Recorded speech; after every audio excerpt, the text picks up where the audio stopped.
was with the Saskatchewan 1st Canadian Division when I was an AK gunner in Sicily in Italy. Oh, Sicily is a rough country. Hot too. The sun is right overhead. Yeah, it's near Africa, you know.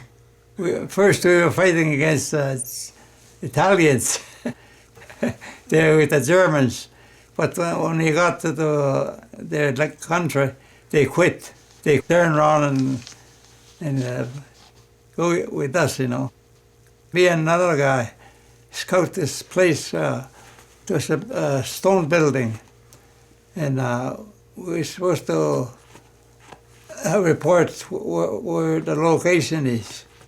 Before I went scouting, I got wounded in the head here, and I couldn't hear for 2 days. We were pinned down there. We were surrounded. Yeah, we fought all night there. We couldn't get out, you know. And then I had ammunition in my pack sack and my front there too. I fired them all. Yeah. Then I went under the table. It was getting morning, you know. We ran out of ammunition. So anyway, I didn't know how many we killed. Anyway, quite a few. And towards morning, they were poking guys, which one they live, you know. They came to me, I was under the table. They poked me on my ribs, you know. I had to move. They brought me in outside there, you know, but I couldn't hear nothing. They put me in a different cell. They had a kind of an office in front lines, you know. And then I stood there for 2 days, and all at once my hearing came. Yeah, and the guard came and get me and in front of the officers. When I went in, the officers, they salute me. I salute back, respect, you know. And the officer said, who was on your right? Who was on your left? I told him, me no speak English. And he said, you know what is Manitou? He said, yeah, I heard of him, I never met him. That means, Manitou means God, you know. I got mixed up there, I thought I was talking English. Yeah. I asked him, how you know that? He said, I used to be a bowhog in the 30s, he said. Before the war, he said, we crossed the whole of the country. He said, we honored we catch up brave, he said. You guys are good fighters. If you had the guns, they wouldn't take your country. They feed me good, you know. Big basket of wine and lots of meat, you know. And they told me we go to Austria from there, you know.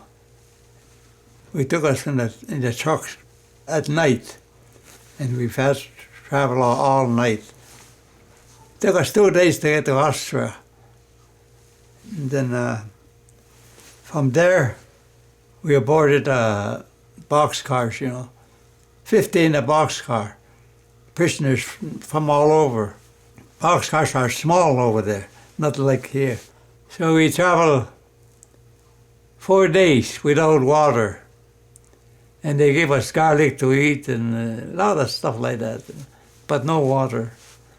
I'm pretty near starver without water. Same with with my friends.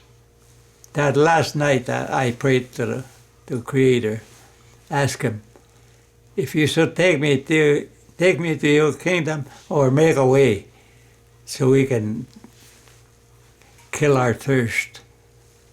Then after I prayed, I lay down, I sleep. Towards morning, we were running on the train. I wake up. Here, there's a window about that long, but long. There's icicles in there. She gave me icicles to get our thirst. We got to a prison camp, Stalag 7A. It's near Munich. There was dogs, you know, police dogs and everything. And we went there, we thought it was Christmas morning, 1944. All we had was a bowl of soup and half a chocolate bar for Christmas. I was there over 3 months in the prison camp. They used to take us in a long room, take our clothes off and put a hose on us. Real hot water, just to take the fleas out. Here we took a chance. They took us outside, and it was storming, blowing snow. We were walking there, and guards were a little bit in front. This guy, this Mongolian, he was my friend in the prison camp. We didn't understand each other, but we make signs. I told him, me and you. He said, okay. As we were walking, we went. We had a blanket, each one blanket anyway. Yeah. Oh, it was storming, and they couldn't track us. Maybe they lost us. Anyway, we traveled for 2 days without eating, and we sleep under the snow. It was warm, not. This guy knew. He knows how to survive, I guess. After 2 days, we approached a big valley. We went to this farmer. We asked him something to eat, Oh, sure, he said. He gave us lots to eat. I couldn't die of walking. Then it was April. It was nice weather.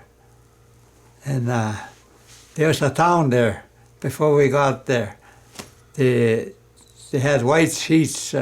That means surrendering, This is in Germany, And Americans were coming.